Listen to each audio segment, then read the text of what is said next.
அனைவருக்கும் வணக்கம். எல்லாம் சாப்பிட்டீங்களா? Yes sir. நம்ம வழக்கம் போல பாட கற்பித்தலுக்கு முன்னாடி சில கேள்விகளோட அந்த பாடத்துக்கு போகலாமா?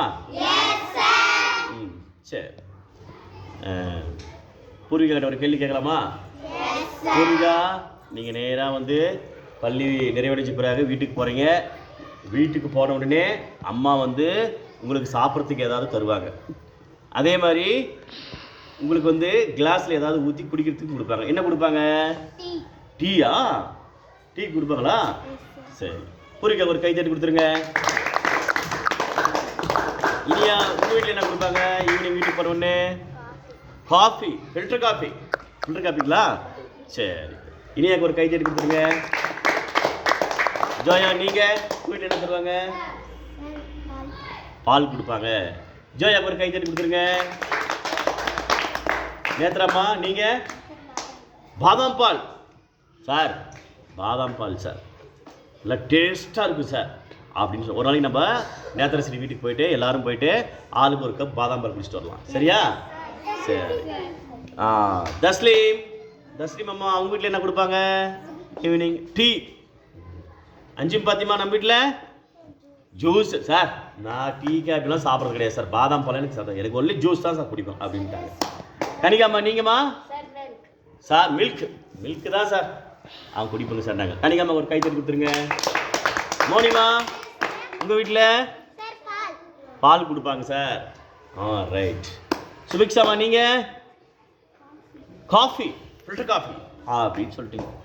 உங்கள்கிட்ட எல்லாரும் என்ன சொல்கிறீங்க? ஒருத்தர் டீ குடிப்புன்றீங்க, ஒருத்தர் காஃபி கொடுப்பேன்றீங்க, ஒருத்தர் வீட்டில் பால் கொடுப்பாங்கன்றீங்க, ஒருத்தர் வீட்டில் பாதாம் பாலுன்றீங்க, ஒருத்தர் வீட்டில் ஹார்லிக்ஸ், பூஸ்ட் எல்லாம் குடிப்பீங்க. சரி, இப்போ இன்னொரு கேள்வி கேட்குறேன். இப்போ வந்து மோகன்ராஜ் அவர்கிட்ட ஒரு கேள்வி. நம்ம வீட்டில் வந்து ஒரு விசேஷம் பண்ணுறாங்க குட்டி. விசேஷம் பண்ணும்போது வீட்டில் வந்து சாம்பார் வைப்பாங்க, ரசம் வைப்பாங்க, இன்னொன்று என்ன வைப்பாங்க? பொரியல் இல்லை, அதே மாதிரி ஊற்றி சாப்பிட்ற மாதிரி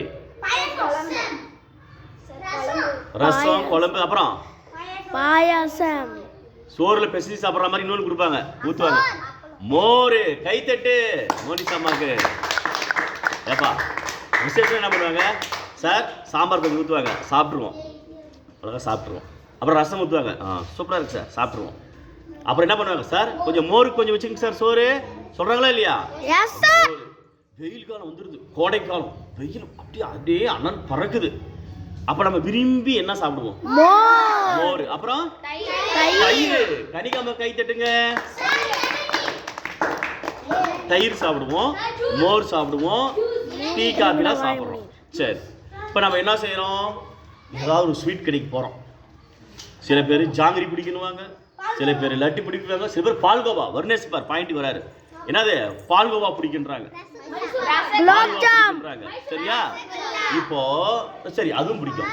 இப்போ பாருங்க, டீ, காபி, மோர், தயிர், பால்கோவா, நெய், வெண்ணெய், நீ எந்த ஸ்வீட் செய்யினாலும் எந்த இனிப்பு செஞ்சாலுமே பெரும்பாலான இனிப்பில் வந்து எது கலக்குறாங்க? பால். இன்னொன்று என்னது? சுகர்,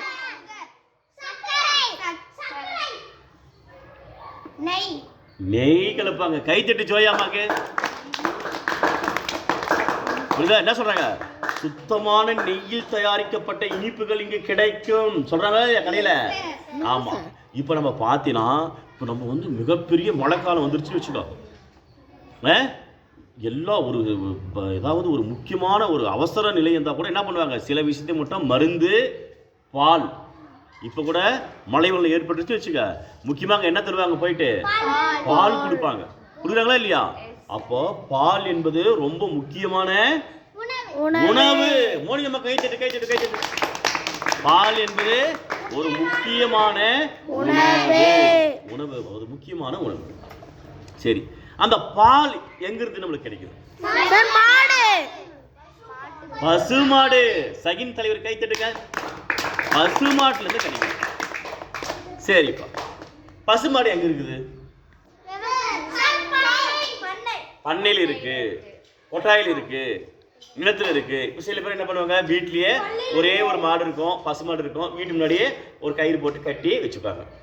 சில பேர் நிறைய நிலம் வச்சிருப்பாங்க, நிலத்துல வந்து மாட்டு கொட்டாய் போட்டு ஒரு 5 மாடு 10 மாடு வளர்ப்பாங்க. இது இல்லாம சில பேர் பண்ணையில ஒரு 50 இல்லை 100 பசுமாடு வளர்ப்பாங்க. வளர்த்து அதில் வர பாலை கறந்து அவங்களே அதில் வந்து மோர் தயிர் நெய்வன் எல்லாமே எடுப்பாங்க. புரியுதா குட்டி? இது மாதிரி பண்ணையிலேருந்து செய்வாங்க. அதன் மூலம் அவங்களுக்கு என்னன்னா, எதுக்காக அது மாதிரி செய்கிறாங்க? சாப்பிட செய்கிறாங்க. அடுத்தது பணம், பொருளாதாரம். அதன் மூலமாக அவங்களுக்கு வருமானம் வரும். இப்போ நம்ம வீட்டு முன்னாடி ஒரு பசுமாடு வச்சுக்கிறாங்கன்னு வச்சுக்கோ, அவங்க என்ன பண்ணுவாங்க, கறக்கிற கொஞ்சம் பாலில் கொஞ்சம் வீட்டுக்கு வச்சுப்பாங்க, கொஞ்சம் ஒரு 1 லிட்டர் 1 லிட்டர் பக்கத்தில் வீட்டில் என்ன பண்ணுவாங்க, ஊற்றுவாங்க. எல்லாம் போய் சொசைட்டியில் போய் ஊற்றிட்டு வந்துடுவாங்க. இப்போ மாட்டு குட்டையில் 5 மாடு 10 மாடு வச்சுருக்கவங்க ஒரு 2 மாட்டு பாலை வந்து என்ன பண்ணுவாங்க, அவங்க வீட்டுக்கு வச்சுக்குவாங்க. மீதி சொசைட்டிக்கு ஊற்றிடுவாங்க. இல்லை அவங்க ஊரில் அவங்க தெருவில் சொந்த பந்தத்துக்கு ஏன்னா மாதம் ஆனால் காசு தரமானுவாங்க, ஊற்றிடுவாங்க. அப்போது இதுக்கெல்லாம் நமக்கு எது தேவை? பசுமாடு தேவை. புரியுதா? அதே மாதிரி எருமைகள் தேவை. இங்கே 2 தான் நம்மளுக்கு என்ன வருது? பால். பால் வந்து நம்முடைய முக்கிய உணவு. புரியுதா குட்டி? டீ வேணும்னா பால் வேணும், காபி போடணும்னா பால் வேணும், பூஸ்ட் ஹார்லிக்ஸ் போடணும்னா பால் வேணும், தயிர் மோருக்கு பால் வேணும், வெண்ணெய் நெய்க்கு பால் வேணும், ஸ்வீட் ஏதாவது செய்யணும்னா பால் வேணும். பால் வந்து நிறைய உணவுப் பொருள், முக்கியமான உணவுப் பொருள். பால் என்பது முக்கிய உணவுப் பொருள். இதை கொடுப்பது எது? எருமைகளும். இதுல வந்து பசுமாடு வந்து என்ன பண்ணுவாங்க, பண்ணை வச்சு. இப்போ நான் என்ன சொன்னேன் முன்கூட்டியே, சில பேர் 1 மாடு 2 மாடு அவங்களே மேய்ச்சிட்டு வந்து வீட்டை கட்டிப்பாங்க. அது சும்மா அவங்களுக்கு கொஞ்சம் தேவை, இதை பக்கத்து கொடுப்பாங்க. சில பேர் நிலம் நிறைய வச்சுருவாங்க, 10 மாடு 5 மாடு வச்சு வளர்ப்பாங்க. இதுக்கும் மேலே இருக்கிறவங்க பண்ணையில் 100 மாடு அப்படி வச்சு வளர்த்து அதை நல்லா வேலையாட்கள்லாம் வச்சு வேலை செஞ்சு பெரிய அளவில் வருமானம் ஈட்டுவாங்க. இப்போது இதுக்கெல்லாம் தேவை நமக்கு என்னது? பசுமாடு. அது எங்கே இருக்கும்? பண்ணையில் நிறைய பண்ணையிலேருந்து தான் நம்மளுக்கு நிறைய பால் கிடைக்கும். சரியா? சரி, இப்போது பண்ணைகளை பற்றி, பண்ணைகளில் எப்படி பசுமாடு வளர்க்குறாங்க, பசுமாட்டில் எத்தனை வகைகள் இருக்குது, அதன் மூலமாக என்னென்ன நமக்கு கிடைக்குது, அதன் மூலமாக பண்ணை வச்சவங்களுக்கு என்னென்ன லாபம் கிடைக்குது, அப்படி நம்ம பார்க்கலாமா? சிவா பார்க்கலாங்களா? Yes sir. சரி.